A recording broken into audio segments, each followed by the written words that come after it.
اعوذ باللہ من الشیطان الرجیم بسم اللہ الرحمن الرحیم وابتلوا اليتامى حتى إذا بلغوا النكاح فإن آنستم منهم رشدا فادفعوا إليهم أموالهم ولا تأكلوها إسرافا وبدارا أن يكبروا ومن كان غنيا فليستعفف ومن كان فقيرا فليأكل بالمعروف فإذا دفعتم إليهم أموالهم فأشهدوا عليهم وكفى بالله حسيبا للرجال نصيب مما ترك الوالدان والأقربون وللنساء نصيب مما ترك الوالدان والأقربون مما قل منه أو كثر نصيبا مفروضا وإذا حضر القسمة أولو القربى واليتامى والمساكين فارزقوهم منه وقولوا لهم قولا معروفا وليخشى الذين لو تركوا من خلفهم ذرية ضعافا خافوا عليهم فليتقوا الله وليقولوا قولا سديدا إن الذين يأكلون أموال اليتامى ظلما إنما يأكلون في بطونهم نارا وسيصلون سعيرا صدق اللہ العظیم۔ ان آیات کا لفظی ترجمہ ہے وابتلوا الیتامى حتی اذا بلغوا النکاح، اور یتیموں کو آزماؤ یہاں تک کہ وہ پہنچ جائیں بلوغت کی عمر کو، نکاح کی عمر۔ یہاں بات چل رہی تھی یتیموں کے مال،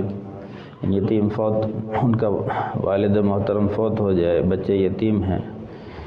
اب ان کی مال کی دیکھ بھال کرنی ہے، باپ نے جو وراثت چھوڑی ہے تو اس پر کسی بڑے آدمی کو، ان کے چچا کو، تائے کو یا کسی بھی شخص کو اس کے مال کا ذمہ دار بنایا جائے، یعنی وراثت تقسیم ہو اور پھر یتیموں کے حصے میں جو مال آیا ہے اس پر کسی بندے کو نگران بنایا جائے۔ اب وہ جو نگران بنا ہے ان کے مال کا، تو وہ اب مال ان کے پاس رکھے اپنے پاس، تو فرمایا کہ ان کو یتیموں کو آزماتے رہو، یعنی کیا مطلب کہ یعنی وہ بڑے ہو جائیں، اپنا کاروبار خود کر سکیں، تو پھر ان کو ان کا کاروبار ان کے حوالے کرو۔ تو یہ فرمایا وابتلوا الیتامى، ان کو آزماؤ حتی اذا بلغوا النکاح، یہاں تک کہ وہ نکاح کی عمر کو یعنی بالغ ہو جائیں۔ فإن آنستم منهم رشدا، بس جب تم محسوس کرو ان سے سمجھداری، یعنی ابھی سمجھدار ہو گئے ہیں، خود کفیل ہو گئے اور ہر بات کو سمجھتے ہیں، فادفعوا الیہم اموالہم، تو ان کو ان کا مال واپس لوٹا دو، یعنی جب سمجھدار ہو گئے، بالغ ہو گئے، اب ان کا مال ان کو دے دو۔ ولا تأکلوها اسرافا وبدارا ان یکبروا، اور فرمایا کہ نہ کھاؤ اس میں سے یعنی ضرورت سے زیادہ، اسرافاً یعنی ان کے مال میں سے ضرورت سے زائد، یعنی ان پر خرچ نہ کرو، یعنی اسراف کرتے ہوئے نہ خرچ کرو، وبداراً اور ضرورت سے پہلے خرچ نہ کرو، ان یکبروا یہاں تک کہ وہ بڑے ہو جائیں، یعنی ان کا جو مال ہے، یعنی جس کو بھی نگران بنایا گیا ہے اس کو اصول بتلائے جا رہے ہیں یتیموں کے مال کو کیسے استعمال کرنا ہے، کہ بھی ایک تو اسراف نہیں کرنا وہ ان کے مال میں، کیونکہ وہ تو بچے نہ سمجھ ہیں، وہ زیادہ مانگیں گے ادھر، تو اس میں اسراف نہیں، اور ضرورت سے نہ زیادہ ہے نہ ضرورت سے پہلے، یعنی ابھی ضرورت آئی نہیں تو پہلے سے ہی ایسا بھی نہ کرو یہاں تک کہ وہ بڑے ہو جائیں۔ وَمَنْ كَانَ غَنِيًّا فَلْيَسْتَعْفِفْ، اور جو نگران بنایا گیا ہے اگر وہ مالدار ہے، اس کی ضروریات کہیں اور سے پوری ہو رہی تو یتیموں کے مال میں سے بالکل نہ کھائے، بچتا رہے۔ وَمَنْ كَانَ فَقِيرًا، اور اگر وہ محتاج ہے، جس کو نگران بنایا وہ فقیر ہے، ضرورت مند ہے، فَلْيَأْكُلْ بِالْمَعْرُوفِ، تو وہ اس میں سے کھا لے بھلے طریقے سے، یعنی مطلب یہ ہے کہ ایک دکانداری ہے یا کوئی زمین ہے زراعت کی، اب اس پر ایک بندے کو نگران بنایا گیا، یعنی یتیموں کے مال، جو مالدار ہے وہ تو ان کے مال کی دیکھ بھال کرے لیکن خود کچھ نہ کھائے اگر اس کی ضرورت کہیں اور سے پوری ہو رہی ہے۔ اور اگر ایسے بندے کو نگران بنایا گیا ہے کہ جو خود ضرورت مند ہے، اب ان کے مال کی، ان کی دکان کی، ان کی زمین جائیداد کی دیکھ بھال کر رہا ہے، تو اس میں سے بقدر ضرورت خود بھی استعمال کر سکتا ہے۔ فَإِذَا دَفَعْتُمْ إِلَيْهِمْ أَمْوَالَهُمْ، بس جب تم نے دے دیا یتیموں کو ان کا مال، یعنی ان کے حوالے کر دیا، تو فَاشْهِدُوا عَلَيْهِمْ، تو اس پر گواہ قائم کر لو۔ یعنی یتیموں کو مال تو لوٹا دیا، تو لوٹاتے وقت گواہ قائم کر لو۔ کل کو کوئی یہ نہ کہے جی ہمارا، یعنی وہ یتیم اس پر اعتراض نہ کریں کہ ہمارا مال اس نے دیا ہی نہیں، تو اس پر گواہ قائم کر لو۔ وَكَفَى بِاللَّهِ حَسِيبًا،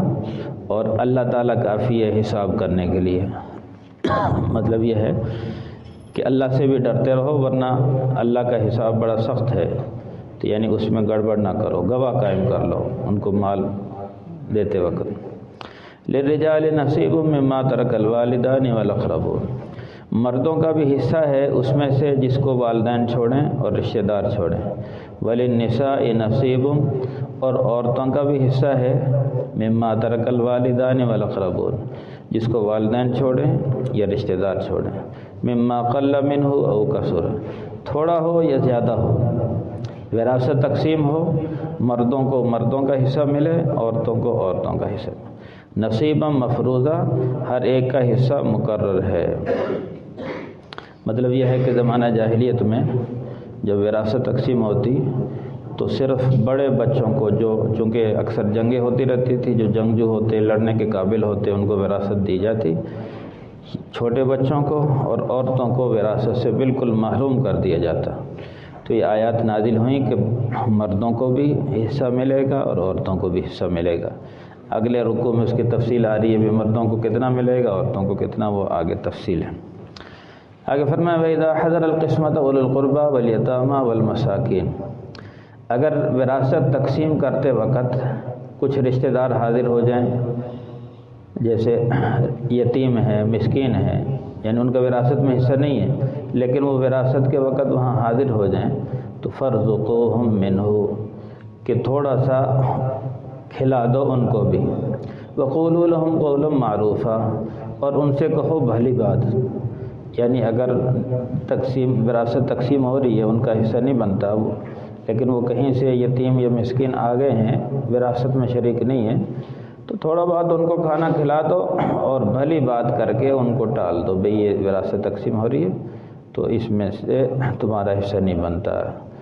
ہاں، ان کو بقدر ضرورت اگر کوئی جیسے وارث ہے اپنے حصے میں سے کچھ ان کو دے دے تاکہ وہ یتیم مسکین آئیں۔ آگے فرمایا وَلْيَخْشَ الَّذِينَ لَوْ تَرَكُوا مِنْ خَلْفِهِمْ ذُرِّيَّةً ضِعَافًا خَافُوا عَلَيْهِمْ، چاہیے کہ وہ ڈریں وہ لوگ، یعنی یہ وراثت تقسیم جو کرنے والے ہیں ان کو ہدایت دی جا رہی ہیں، جو وراثت تقسیم کریں وہ اس بات سے ڈریں کہ آج ہم ان یتیموں کی میراث تقسیم کر رہے ہیں، کل کو ہمارے بچے بھی یتیم ہو سکتے ہیں، کمزور اور ضعیف۔ تو جیسے ہم اپنے بچوں کا خیال رکھتے ہیں، ایسے ہی ان یتیموں کا خیال کرو۔ یعنی وہ آج ان کے والد فوت ہو گئے، وہ یتیم مسکین ہیں، تو ان کی وراثت تقسیم کرنے میں ذرہ برابر کوتاہی نہ کرو، گڑبڑ نہ کرو۔ کل کو یہ حادثہ تمہارے بچوں کے ساتھ بھی پیش آ سکتا ہے۔ تم اپنے بارے میں ذرا سوچو اور تصور کرو، اگر تمہارے بچے ہوتے تو تم ان کے ساتھ کیا کرتے، تو اسی طرح اپنے بچے سمجھ کے ان کے ساتھ معاملہ کرو۔ تو یہ وَلْيَخْشَ الَّذِينَ لَوْ تَرَكُوا،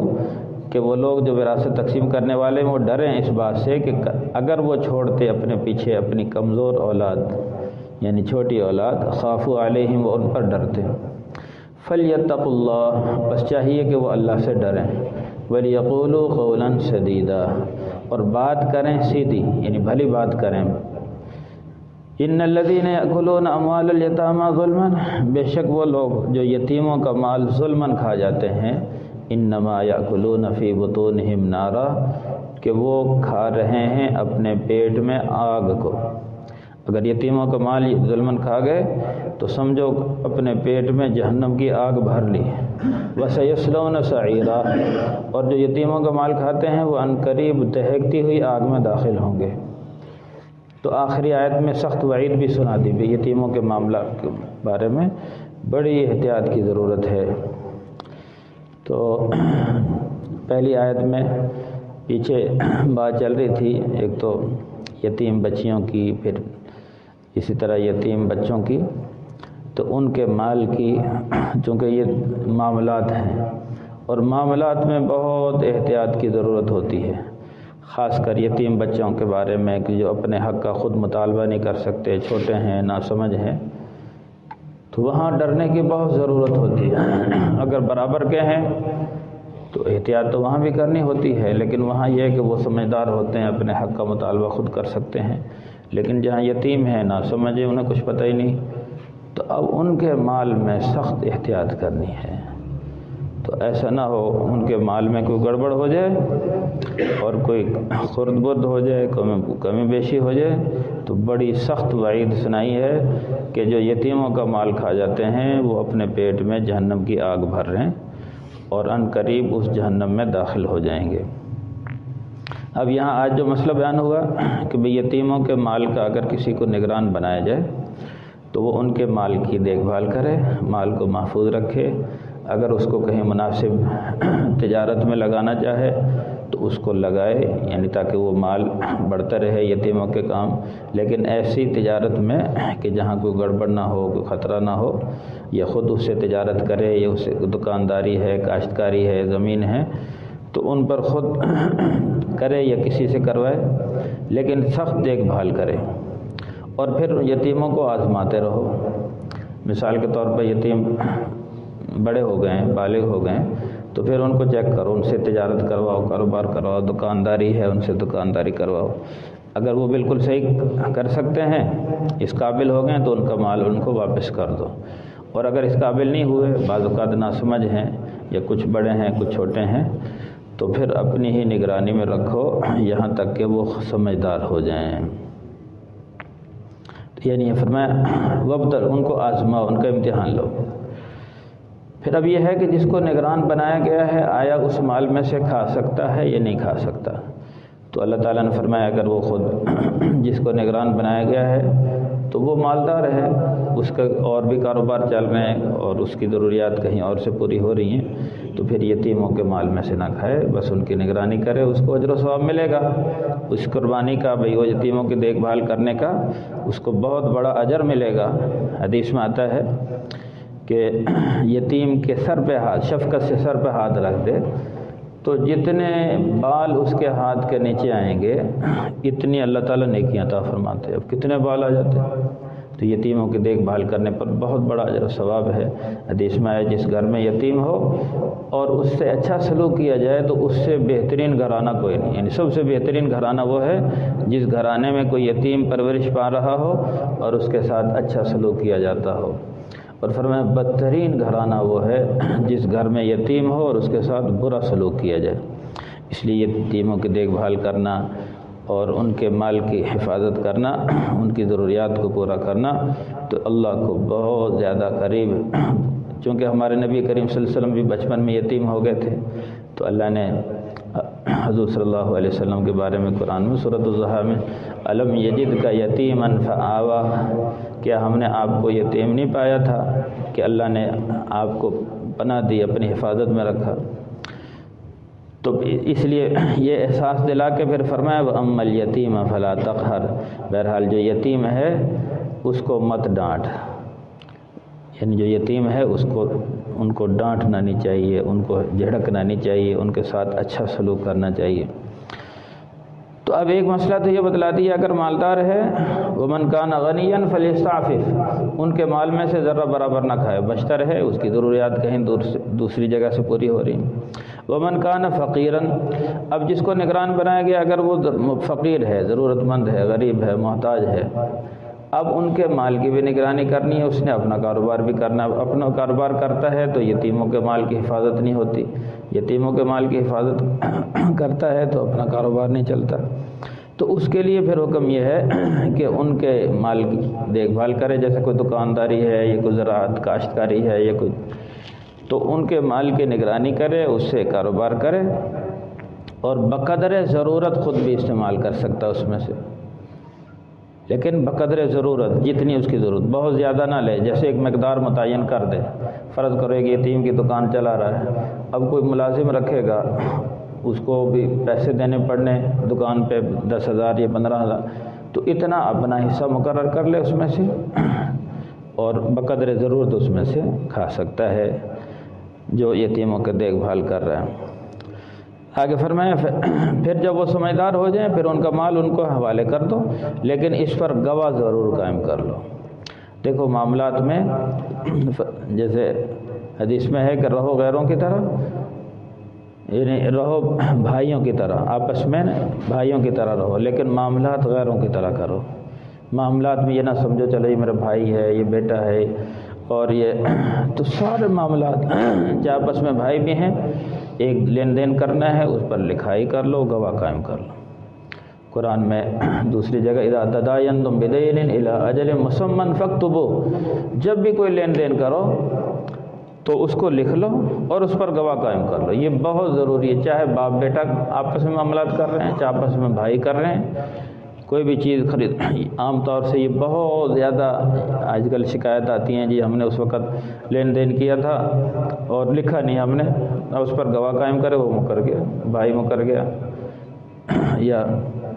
چچا تائے ہیں، تو عام طور سے بھی رشتہ داری ہے، چل کوئی نہیں، ہر معاملے کو لکھنا بھی ضروری ہے اور اس پر گواہ قائم کرنے بھی ضروری ہیں۔ پھر انشاءاللہ جب بات لکھی پڑھی ہو، گواہ قائم ہو، تو ظاہر کوئی ایک تو اللہ کا حکم پورا ہو جائے گا، اور دوسرا یہ کہ جب گواہ قائم ہے تو کوئی جھگڑا نہیں ہوگا۔ اگر کہیں عدالت میں مسئلہ چلا بھی گیا تو گواہ موجود ہے، فوراً مسئلہ حل ہو جائے گا۔ لیکن اگر نہ لکھی ہوئی بات ہے اور نہ ہی کوئی گواہ ہے، بس لین دین آپس میں کر لیا، تو پھر ظاہر جھگڑے ہوں گے، عدالت میں مسئلہ جائے گا، وہاں بھی الجھے گا، تو عدالت کے سامنے کوئی ثبوت نہیں ہوگا، تو پھر مسائل پیدا ہوں گے۔ اس لیے یتیموں کا مال بھی لوٹاؤ تو فرمایا اس پر گواہ فاشہدوا علیہ، اور پھر فرمایا یہ تو ظاہری حالات ہیں، باقی جو اصل حساب ہے وہ تو اللہ ہی لیں گے، وکفیٰ باللہ حسیبا، حساب لینے والے تو اللہ ہی، یعنی یہ تو ظاہری معاملات ہیں لیکن دلوں کے بھید تو اللہ ہی جانتا ہے۔ یعنی جو تم نے اگر خدا نخواستہ گڑبڑ کر دی یتیموں کے مال میں، تو پھر اللہ تو حساب لینے والی ہے، تو اس لیے اللہ سے ڈرنا ہے۔ آگے فرمایا للرجال نصیب مما ترک الوالدان والاقربون، والدین یہ رشتہ دار اگر وراثت چھوڑتے ہیں تو اس میں سے مردوں کا بھی حصہ ہے اور عورتوں کا بھی حصہ ہے۔ تو یہاں بتلا دیا، زمانہ جاہلیت میں چھوٹے بچوں کو اور عورتوں کو حصہ نہیں دیتے تھے، تو اللہ نے حصہ مقرر کر دیا، ہر ایک کا حصہ ہے۔ آگے ایک مسئلہ بتایا کہ اگر تقسیم کے وقت کچھ یتیم کہیں اور سے آ جائیں تو ان کو دھتکارو نہ، بھگاؤ نہ، ان کو بھی بقدر ضرورت دے دو اور ان سے بھلی بات کر کے ان کو ٹال دو۔ اور پھر اللہ نے ایک احساس دلایا، دیکھو جو تقسیم کرنے والے ہیں یتیموں کے مال میں گڑبڑ نہ کریں، کہ کل کو تم نے بھی مرنا ہے، تمہاری بھی اولاد ہو سکتی ہے، جیسے تم اپنی اولاد کے بارے میں ڈرتے ہو، خیال کرتے ہو بھی ہماری اولاد کے بارے میں کوئی گڑبڑ نہ کرے، ایسے ہی تم کسی کی اولاد کے بارے میں گڑبڑ نہ کرو، یعنی دوسرے یتیموں کا مال نہ کھاؤ، کل کو تمہارے بچے بھی یتیم ہو سکتے ہیں، تم بھی مر سکتے ہو، تمہارے بچے یتیم ہو جائیں، تو جیسے اپنے بچوں کا خیال کرتے ہو ایسے یتیموں کا خیال کرو۔ آخر میں بڑی سخت وعید سنا دی کہ بھئی اگر خدا نخواستہ تم نے یتیموں کا مال کھا لیا تو بہت بڑا جرم کر لیا، اپنے پیٹوں میں جہنم کی آگ بھر لی اور اس جہنم میں عنقریب داخل ہوں گے۔ باقی تفصیلیں۔ الحمدللہ رب العالمین والعاقبۃ للمتقین والصلاة والسلام علی سید الانبیاء والمرسلین۔ ربنا ظلمنا انفسنا وان لم تغفر لنا وترحمنا لنكونن من الخاسرین۔ اللهم حبب الینا الایمان وزینہ فی قلوبنا وکرہ الینا الکفر والفسوق والعصیان، اللهم اجعلنا من الراشدین۔ صلی اللہ تعالی علی خیر خلقہ محمد وآلہ واصحابہ اجمعین برحمتک یا ارحم الراحمین۔